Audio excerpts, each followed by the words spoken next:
184, মনোযোগ দেন।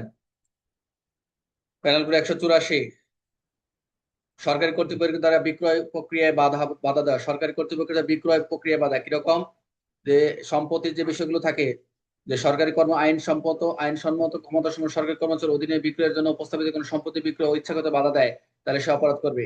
অর্থাৎ এই যে আমরা সরকারি কর্তৃপক্ষের অধীনে সম্পত্তি বিক্রি প্রক্রিয়া যে বিষয়গুলো থাকে, এই হস্তক্ষেপ বাধা দেওয়ার অবৈধ শাস্তির যোগ্য। এটা একটা লেস ইম্পর্টেন্ট, বেশি একটা ইম্পর্টেন্ট না, খালি জাস্ট হেডলাইনটা পড়ে যাবে। সরকারি কর্তৃপক্ষের দ্বারা বিক্রয় প্রক্রিয়া বাধা, তাহলে কি বললাম?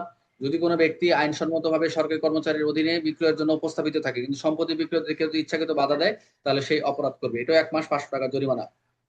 উদাহরণটা কি? সরকারি কর্মচারী একটি দপ্তরে বাজেয়াপ্ত সম্পত্তি নিলাম বিক্রি করে উপস্থাপন করলেন, কিন্তু রহিম ইচ্ছাকৃত ভাবে এই বিক্রয়ে বাধা দিল, তাহলে 184 অনুযায়ী তার কি হবে?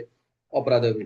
উদাহরণটা আবার বলছি, সরকারি কর্মচারী একটি দপ্তর থেকে বাজেয়াপ্ত সম্পত্তি নিলাম বিক্রি করার জন্য উত্থাপন করলেন, কিন্তু রহিম নামক যে ব্যক্তি সে ইচ্ছাকৃত ভাবে বিক্রয় করতে প্রক্রিয়ায় বাধা দিল।